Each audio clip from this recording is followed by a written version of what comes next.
At the very beginning of the movie, we are introduced not to our hero, but to something far more ancient and terrifying.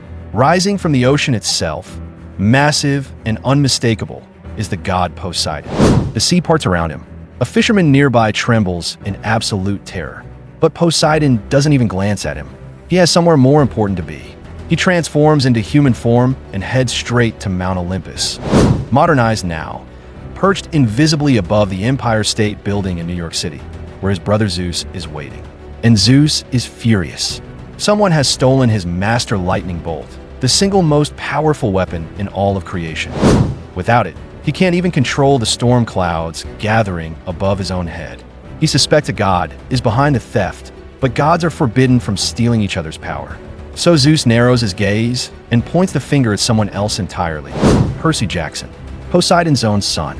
Poseidon denies it with the fury of a tidal wave. His son didn't do this. But Zeus doesn't back down. He delivers his ultimatum with ice in his voice. Return the bolt within 14 days, or the world descends into a war that will make every conflict in human history look like a playground argument. Now we meet Percy Jackson himself, and the contrast couldn't be more jarring. We find him not wielding a weapon or commanding the seas. We find him at the bottom of a swimming pool, holding his breath. His friend is counting 1 minute, 2 minutes, 5, 6, 7 whole minutes underwater without coming up for air. Percy doesn't think anything of it. To him, it just feels natural. At school, the picture gets more complicated. When his teacher writes something on the board and asks Percy to respond, the letters seem to rearrange themselves in front of his eyes, swimming and shifting until nothing makes sense. He can't read it. He tells his mom that something might be wrong with him. But his mother, calm and knowing in a way that should immediately raise questions, tells him everything is going to be okay. Soon, home isn't much of a sanctuary either. Percy lives with his mom and a stepfather who treats them both like inconveniences. Percy can't stand the man. But here's the strange part. His mom chose this life deliberately, this cramped apartment, this unpleasant man. We don't know why yet, but we will. One night, Percy notices a figure across the street, standing very still, watching him. He doesn't know what to make of it. He should be scared. He probably should have been scared for a while now. The next day, Percy's class visits a museum library where their teacher, Mr. Brunner, a man who moves around in a wheelchair and has always shown a peculiar interest in Percy, leads a lecture about the ancient Olympian gods. He describes Zeus, Poseidon, and Hades, 3 brothers who divided the world between them after overthrowing their own father. He asks the class what you call a child born from a god and a human. Percy answers without hesitating, a demigod. Then Mr. Brunner pushes further. Name one. Percy glances at an ancient text nearby, and something extraordinary happens. The Greek letters rearrange themselves, not into gibberish this time, but into a name he can read perfectly. Perseus. It's the same strange ability that made him feel broken in class. But here, with these ancient symbols, it works exactly as it should. Before Percy can process that revelation, his teacher calls him aside, and the situation takes a violent turn. She transforms.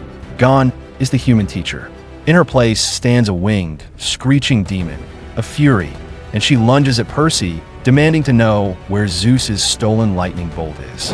Percy has absolutely no idea what she's talking about. He's terrified, frozen, completely blindsided. Just before things go completely sideways, Grover and Mr. Brunner burst in. Mr. Brunner, who somehow knows exactly what this creature is, threatens her with enough authority that she backs off and retreats. The demon is gone. Percy is left staring at his teacher and his best friend, demanding answers neither of them seems ready to give. Instead, Mr. Brunner hands Percy a pen, an ordinary ballpoint pen, and tells him to go. Now, his life is in danger. Grover leads him home, and while Percy watches his stepfather start yet another argument, something snaps in Grover. He attacks the stepfather with the kind of force that absolutely does not match his small, limping frame. And then Grover grabs Percy and his mother and shoves them all into a car. They're driving fast. His mother is talking now, really talking, telling Percy the truth about his father. She met him near the sea. She loved him. He left when Percy was born, not because he wanted to, but because he had to. Percy doesn't fully understand yet. But then the car flips after a strange animal appears in the road. And when Grover kicks out the window to pull them free, his pants tear, and 2 hooves appear where his legs should be. Grover isn't human. He never was. He's a satyr, half man, half goat, and he has been assigned specifically to protect Percy his entire life. Everything Percy thought he knew is collapsing around him, and there's no time to absorb any of it because a massive monster, a minotaur-like creature, is charging straight at them. Grover pushes Percy and his mother toward the tree line, toward a camp that Percy can barely see in the dark. The camp is safe. If they could just get there, his mother can't cross the boundary. She's fully human, but she tells Percy to go. She tells him to run. Percy refuses. He won't leave her, and so he watches, helpless, as the monster attacks and takes her, and she vanishes in a flash of light. She's gone. His mother is gone. And in that moment of grief and rage, something inside Percy ignites. He clicks the pen. It doesn't write. It transforms into a gleaming bronze sword that fits his hand like it was made for him. He fights. He struggles badly against a creature that has existed since before human civilization. But somehow, through sheer furious determination, Percy wins. He defeats the monster, then collapses. When Percy wakes up, days have passed. He's in the infirmary of Camp Half-Blood, a sprawling, extraordinary training ground hidden from the mortal world, a safe haven for every child born between a god and a human. He thinks it was all a nightmare. Then he sees Grover's hooves and knows it wasn't. Grover introduces him to the camp, and Percy is introduced to Annabeth Chase, confident, sharp, and the daughter of Athena, goddess of wisdom. She's been here long enough to know exactly how dangerous the world outside these borders truly is. And she looks at Percy like she's already calculating what role he's going to play in whatever's coming. Then Percy meets Chiron, and this is the moment the movie really opens up, because Chiron, who Percy knew as the wheelchair-bound Mr. Brunner, stands up from that chair, and his bottom half is a horse. He is a centaur, the legendary trainer of heroes, and he explains everything. Percy's father is Poseidon, god of the seas. His mother hid him all his life, living with an unpleasant man who sent masked Percy from the monsters that hunt demigods, keeping her son invisible. Every sacrifice she made was to protect him, and it worked. Until now. The reason the Fury attacked him in the museum? Zeus's lightning bolt is missing, and Percy is the prime suspect. If it isn't returned within 14 days, and the clock is already running, every god in Olympus goes to war. Chiron wants Percy to train, then travel to Olympus and clear his name. Percy is furious. He's angry at his father for being absent his entire life. He's grieving his mother. He has just been dropped into a mythology that turned out to be a reality. He doesn't want to train. He wants answers, but he has no choice. Chiron organizes a training competition, a brutal, full-contact game of capture the flag between two teams. Percy joins the blue team led by Luke Castellan, a confident older demigod who welcomes Percy warmly and gives him a key role in the game plan. The red team has Annabeth. Percy fights well enough, making it through the chaos to reach a river near the enemy's flag. He crosses. He can see the flag. He reaches for it, and Annabeth appears. She's been there waiting, silent and patient, and the fight that follows is not close. She dismantles him methodically, leaving him badly injured on the ground. But then something happens. Percy hears a voice, distant, almost like a current running beneath the sound of the river. It's his father. Not words exactly, but a pull. He drags himself to the water, dips his hand in, and the river responds. His wounds seal shut. His strength doubles.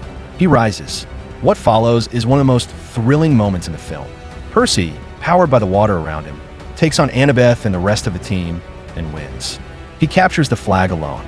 The entire camp watches in stunned silence. That evening, as everyone celebrates, Annabeth sits beside Percy. She acknowledges that he's talented, then offers him a reason their friction makes sense. Her mother, Athena, and his father, Poseidon, have been rivals for centuries. The rivalry is embedded in their very DNA. They might be on the same side, but they were practically born to clash. Then the fire pit explodes. Hades emerges, furious, dramatic, and terrifying, and delivers a message directly to Percy. His mother is not dead.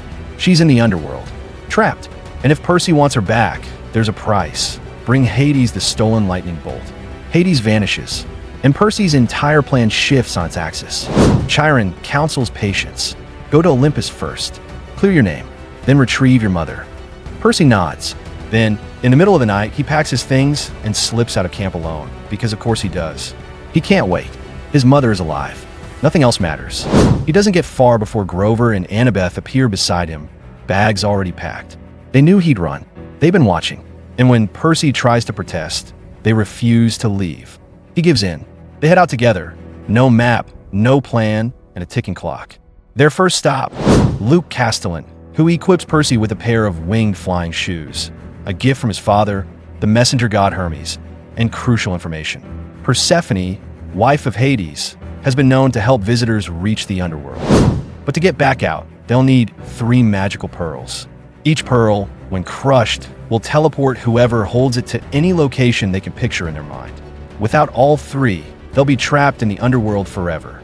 Luke hands over an enchanted map showing where the pearls are hidden. The first is inside a statue garden. The second is in a museum in Nashville. The third is at the Lotus Hotel and Casino in Las Vegas. Simple enough, right? Except that the statue garden turns out to be the lair of Medusa herself. When they arrive and split up to search, the horror unfolds quickly. Grover recognizes a petrified statue that looks exactly like his uncle, and realizes with dawning dread that this is no ordinary garden. Every statue was once a living person. His uncle looked into Medusa's eyes and turned to stone, which means Medusa is nearby, which means one wrong glance and they all join him. Medusa finds Annabeth first. A bystander who wasn't fast enough to look away turns to stone right in front of her. Annabeth squeezes her eyes shut, immovable. Then Percy arrives and does something clever. He uses his phone camera as a mirror, watching Medusa's reflection to track her movements without making direct eye contact. Grover pulls Annabeth to safety. Annabeth uses a car to knock Medusa off balance, buying Percy the moment he needs. He strikes from behind, takes her head, and keeps it. Because a weapon that turns things to stone? That's absolutely coming in useful later. First pearl, secured. On to Nashville, at a hotel en route.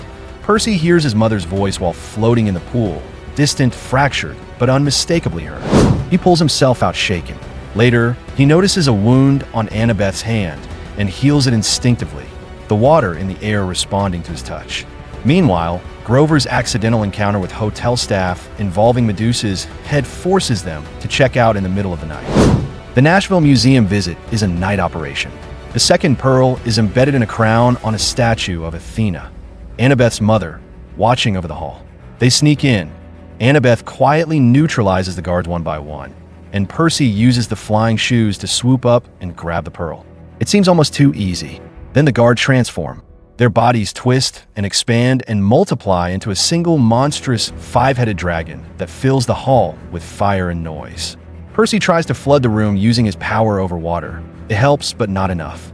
The creature is too fast, too many-headed, too relentless. Just as the situation turns truly dire, Grover reaches into the bag and pulls out Medusa's severed head. The dragon freezes, turns gray, and shatters into stone. Second pearl, secured. They check the news at a roadside diner. The storm systems building across the globe are making headlines. Massive, unnatural cloud formations spreading across continents. Percy watches the footage and understands what it means. Zeus and Poseidon are moving toward war. The sky itself is responding to their rage.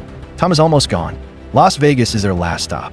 And the Lotus Hotel and Casino is nothing like they expected. It's beautiful, welcoming. The staff offers them lotus flowers upon arrival, and they eat without thinking. Within minutes, the anxiety dissolves. The mission blurs. The games are incredible. The food is perfect, and time seems to do something strange. It stops mattering. Hours pass, then what feels like more hours. Percy is laughing at something. He's not sure what. Annabeth is completely distracted. Grover has lost himself entirely. This is the casino's true function. It's a place outside time, where guests wander in and simply never leave. Some of those guests have been here for decades. Then Percy hears his father's voice again. Not from the water this time. From somewhere deeper, the part of him that remembers why he came. The voice cuts through the lotus haze like cold water. Wake up. Percy snaps out of it. He physically shakes Annabeth and Grover back to their senses. They grab the third pearl, barrel through guards who try to stop them, steal a car, and get out. When they finally check the date outside, they've been in the casino for 5 full days. Not hours. 5 days. The deadline has shrunk to almost nothing. The entrance to the underworld is hidden in Hollywood, Of course it is, behind a collapsing wall that seals shut the moment they pass through. Inside, they find the boatman Sharon, who ferries souls across the river to Hades' domain. He normally only takes the dead, but Percy has gold coins and a persuasive case. Sharon takes them across. The palace of Hades is vast, dark, and deeply uncomfortable in the way that places that have never seen sunlight tend to be. Dark creatures swarm toward them the moment they enter, but Persephone appears and calls them off. She leads Percy and his friends to her husband. Hades is almost pleasant at first. He admires Percy's nerve for showing up here at all. Percy explains clearly that he did not steal the lightning bolt. He didn't even know it existed a week ago. For a moment, Hades seems to waver. He brings forward Percy's mother, alive, as promised, right there in the room. And for one shining second, Percy thinks this is actually going to work. Then Hades notices something. There's a shield in Percy's bag, Luke's shield, given to them as a parting gift before the quest. And inside that shield, tucked away in a hidden compartment, is Zeus's lightning bolt. The room goes cold.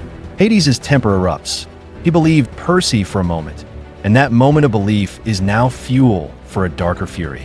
He declares Percy a liar, a thief, and orders him, his friends, and his mother handed over to the souls of the dead. Percy shouts that he didn't put it there, that Luke gave him the shield, that Luke must be the actual thief. But Hades has already stopped listening. Then Persephone moves. Quietly, decisively, she steps forward and takes the lightning bolt from Hades' hand. Before he can react, she uses it against him. A single blast that sends him crashing to the floor, unconscious. She turns to Percy, calm and purposeful. She helps them because Hades has held her prisoner for centuries, treated her as property rather than a person, and she has been waiting for exactly this opportunity. It is not kindness. It is justice on her own terms. Percy has the bolt. He has his mother. He has Annabeth. But they only have 3 pearls. Someone has to stay behind. Grover steps forward without hesitation. He's been Percy's protector his entire life. He's not leaving his friend's mother behind. He'll stay with Persephone until Percy can arrange his return. It's a quiet moment in a loud movie, and it lands harder for being so simple. Percy, his mother, and Annabeth escape the underworld. They surface near a tall building in the city, a gateway to Olympus, where Percy must return the bolt before the final seconds of the deadline expire. But Luke Castellan is waiting for them on the rooftop, and now the full shape of the conspiracy becomes clear. Luke is the one who stole the bolt. He planned every step, giving Percy the shield with the bolt hidden inside, directing them toward Hades, engineering a 3-way war between the gods. His reasoning is bitter and personal. Luke is the son of Hermes, the messenger god, and Hermes, like all the Olympians, was never truly present for his child. Luke watched demigods sacrifice everything in service of gods who treated them as afterthoughts. He's done being a tool for Mount Olympus. He wants to tear the whole system down. He takes the bolt back and uses it against Percy. The rooftop becomes a battlefield. It's brutal and personal in a way that the other fights weren't, because Percy trusted Luke. Luke was the first person at camp who welcomed him, who seemed genuinely on his side. That betrayal adds a weight to every clash of the fight. But there's water on the rooftop. A maintenance tank, a puddle, rain, whatever it is, Percy finds it and channels everything he has through it. He defeats Luke. He takes back the bolt. He and Annabeth enter the elevator at the top of the building. His mother stays at the base. She can't ascend to Olympus. Percy tells her he'll be back. He means it. The doors to Olympus open at the last possible moment. Inside, in a realm that makes every grand human building look small and modest, Zeus stands ready to declare war. Poseidon is there. The other gods are gathered. The air is thick with something ancient and violent that has been building for weeks. Percy walks in and presents the bolt. He explains everything. The shield, Luke, the plan, Hades, the underworld. He names the real thief and backs it up with everything he witnessed. Zeus listens, and the rage in the room shifts and settles. Annabeth finds her mother, Athena, and there's a quiet reunion between them. Wisdom recognizing its own daughter. Zeus is satisfied. War is called off, and in an unexpected show of respect, he even agrees to Percy's request to free Grover from the underworld. A god keeping his word to a teenager. That means something. Then Poseidon approaches Percy. Just the two of them. Percy doesn't reach out. He doesn't smile. He asks the question that's been burning since he first heard his father's name. Why? Why leave? Why stay away for 12 years while his son grew up confused and struggling and unprotected? Poseidon answers honestly. It wasn't desertion. It was law. Zeus's decree forbids gods from remaining with their mortal families, because the longer a god stays in the human world, the more their divine nature erodes. Poseidon had to choose between Percy and Olympus. But he watched. Every time Percy was near the water, every time the river healed his wounds, every voice that reached him through the waves. That was Poseidon, always there, never able to say so. Percy takes this in. He doesn't forgive everything instantly. That would be unrealistic. But he understands. And understanding is the first step towards something more. Percy descends from Olympus and finds his mother exactly where he left her. She's safe. She's real. He wraps his arms around her, and it's the exhale the entire movie has been building toward. The quest began because she was taken, and it ends because he brought her home. He goes back to Camp Half-Blood. Grover, true to Zeus's word, is returned safely from the underworld. The trio reunites. And Percy, who 2 weeks ago couldn't explain why letters looked wrong on a page, now knows exactly who he is. A demigod, a son of Poseidon, someone who walked into Hades' palace, survived, and walked out with the most powerful weapon in existence. The world doesn't know any of this happened. No war broke out. The storms dissipated. The newspapers will blame the weather on climate patterns. But Percy knows. Annabeth knows. Grover knows. And somewhere above the Empire State Building, two gods look down at a kid who just changed everything. And neither of them quite says it, but both of them are proud. A boy who didn't know what he was, thrown into a world that had been waiting for him his whole life. Forced to do the impossible in 14 days. And he did it. Not because he's perfect, because he refused to stop. Now here's where I need you to do something for me. If you made it all the way to the end of this video, and you're still not subscribed, think about that for a second. You just spent all this time here, watching with us, going on this whole journey from Olympus to the underworld and back. You enjoyed it. You know you did. And yet you just click away without hitting that subscribe button? That's cold. That's actually cold. Hit subscribe, right now. Because if you love this breakdown, there are dozens more exactly like it waiting for you on this channel. And every single one is worth your time. Don't let the algorithm bury us. Subscribe, hit the bell, and make sure you never miss one. And before you go, drop a comment below. I want to know, if you were a demigod, which Olympian god would you want as your parent? Would you want the power of the seas, like Percy? The wisdom of Athena, like Annabeth? The speed of Hermes, like Luke? Tell me your pick down in the comments. I genuinely read every single one, and I'll reply to as many as I can. See you in the next one.